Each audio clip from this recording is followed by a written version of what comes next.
the great Bobby Belt. Bobby knows ball. Hey, let's talk ball. We're the ball knowers and we just talk ball. Welcome to my new segment, the ball knowers of the round table, where we talk ball and we just, chop it up like dudes do. That's what we do here on 105 Through the Fan. You got to turn your mic on, Sean. Man, you've gotten got by that so many times. I need Ruben to come over here and do it for me like he serves Choppy. Did I go off on this yesterday on the radio about ball? You did this morning. On the radio? Yeah. Yeah, well, I'm going to do it again.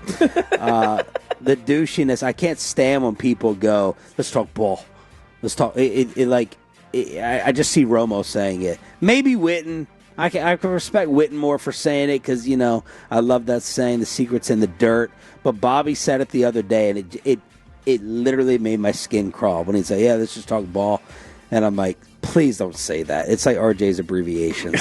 It's just a sport. It's a sports pet peeve of mine. Abreves. Let's talk ball. Abreves.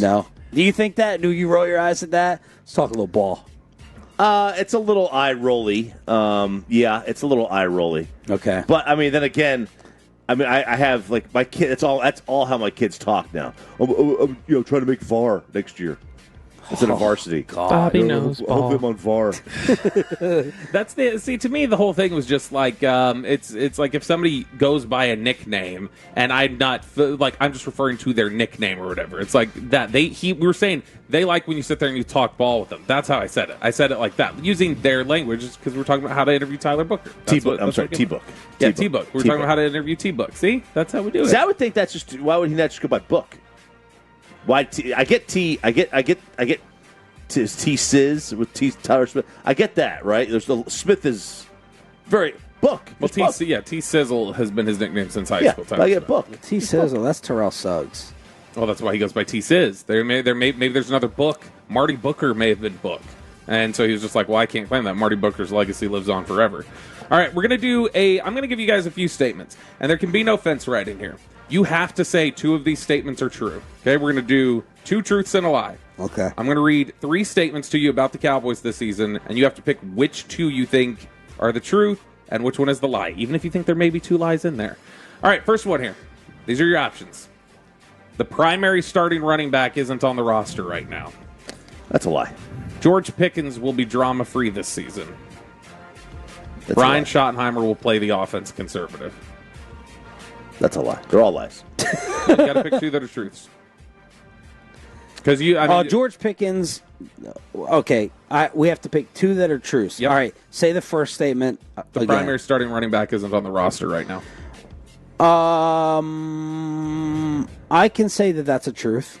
Okay. Real okay. See, I would think that's a lie because Chiafalo was so hyped up to get Miles Sanders the other day when we were talking at dinner, who should be the next guest? He's like, starting running back? Everyone's interested. And I know he's listening right now because the nosebleeds, they are dedicated. Tolos waking up early for some reason. They could be sleeping in. But I was like, I don't really? Who cares? Who cares about listening to Miles Sanders speak? He's a journeyman. To me, if the running back that's out there was any good, he'd be on a roster. Well, the running back they liked last year, Zach Moss, just got cut in Cincinnati yesterday, by the way. So if he got cut, then why would I want him?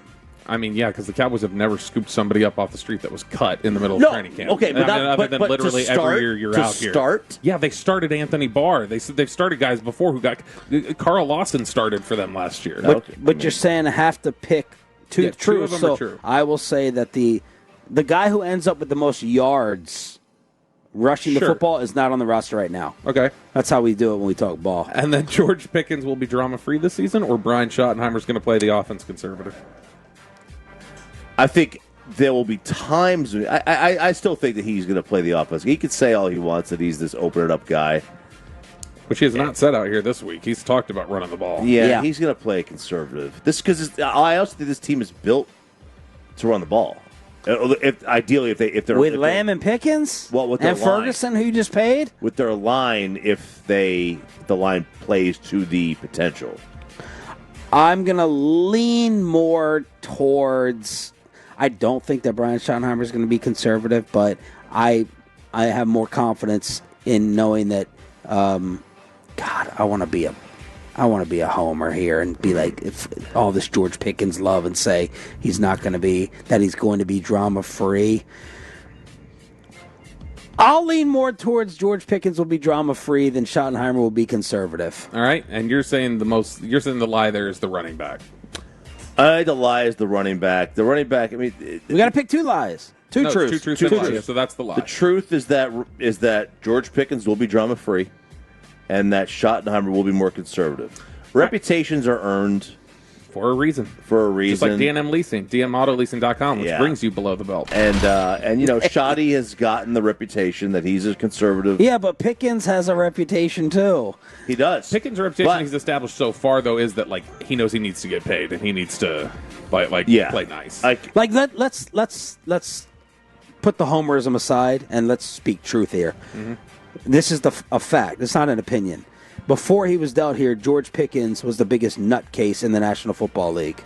He had the worst reputation. He had the worst reputation as a nutcase. Not like an Antonio Brown level or anything like that, but he was like... You don't have to lower your voice. He was just like... Don't be scared. I'm just saying, not like an Antonio Brown level or anything. Talk to me like you do in the car 2 a.m. That is your sensitive early morning hearing is what that is. And I sit in the front seat. Ruben stole it this morning. He was just like, on your feet, lose your seat. He's gotten a little, his confidence / cockiness has gone up in the past 12 hours. Yeah, because he's been giving such great coffee here. He's going to get a hell of a tip. I think the thing with Pickens is we're seeing the real Ruben. I don't know that I could really judge his diva-ness based off the quarterback play he had. He was just in a pissy mood. Right. And the OC. Yeah, and I don't think he's going to be in just that kind of mood. Yep. So I think that he'll be on his best behavior. And I think Shotty is again, I mean he's been more conservative his entire career. And he hasn't had like elite quarterback play necessarily, but I mean Russ was no bum. Right. Yeah. We're doing two truths and a lie here on 105.3 in the ball knowers of the round table. All right, you have to remember, you got to pick two of these, and they would be for very different reasons. Matt Eberflus is one and done. George Pickens is one and done. Clayton Adams is one and done. Well, Clayton Adams is not going to be one and done. Clayton Adams would not. They're again for different reasons. Clayton Adams would be. He is an idealistic candidate who wants to go get a job somewhere where he plays. All right, so we got to pick two truths out of that. Yep. Matt Eberflus is one and done. George Pickens is one and done. Or Clayton Adams is one and done. George Pickens is one and done. I'll lean towards that as well. And Clayton Adams is one and done. And the reason I'm saying George Pickens will be one and done is because they won't pay him what he will command after the really good season he has. Because they can't. Because they can't. Not because they don't want to. Oh, man, Choppy, I don't know what's happening. You and I we're becoming lockstep. That's coffee. Oh. And then, you're becoming lock. You wouldn't say lockstep if you and Chop were totally in sync. Now, what's the Eberflus or Adams for you? Well, Eberflus is not getting a head coaching job. No, Eberflus would be this didn't go right.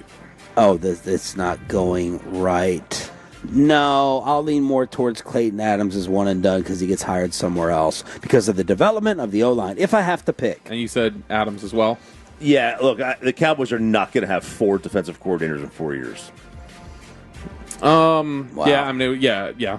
That could be the case. All right, last one here. Mazi Smith will finally be a legit piece on defense. DeMarvion Overshown will not play this year. Deron Bland is in his final season with the Cowboys.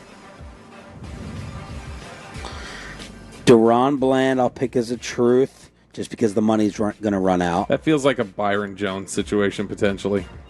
I mean, for different reasons, because they were just like, he doesn't get interceptions, and all Bland does is get interceptions now, but... And then Overshown will not play. That's how little confidence I have in Mazi. Man. The way you phrased it, how did you phrase it? Mazi Smith will finally be a legit piece on defense. Not a star, but somebody who you can count on to play decently. No. Dude, I had somebody tell me yesterday while we were out there at practice, they were just like, have you just ever seen somebody out here at these practices just look more just kind of head hanging low? Mopey. Just and not even I don't want to be here, but just doesn't look like he feels confident at all. Although I will say, who sat down with us and go, did you see Overshown running after that pick?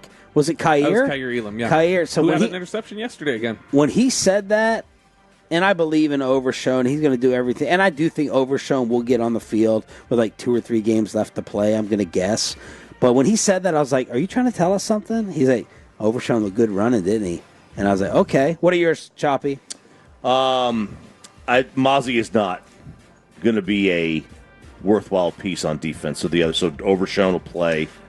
Is there anything about Eberflus coming here though and trying to say, all right, look, he's being misused. Let's slim him down. Let's use his freak traits to just get him upfield and become a pass rusher instead of trying to be a physical bully. Yeah, change it up. Why not? Try to. I mean, in talking ball with Bobby, all he's been doing, this tells you why Bobby shouldn't be using that phrase, talking ball, because all I've heard about is Mozzie's this freak, and Mazi, he is this Marvel character. I've never seen any of it while watching any of the games, so let's see if it can actually come to fruition by slimming down and using more athleticism. Well, that wouldn't be talking ball. That would be talking combine, and that is not what this podcast is. This is the podcast, Ball Knowers of the Round Table. Ball knowers. That's what we do. The ball knowers. So, yeah, I think. I think. I have a tough time seeing Mazi Smith fleshing out the player that he needs to be. Yeah, Eberflus isn't a miracle worker. Come on, man. But look, I'll tell you what. If Mazi Smith is finally a legit piece on defense, then Matt Eberflus is definitely not one and done because he'll get a ton of credit for that. B-Lo. B-Belt. Live from Oxnard. Ball Knowers of the Round Table on the Fan. Ball Knowers of the Round Table.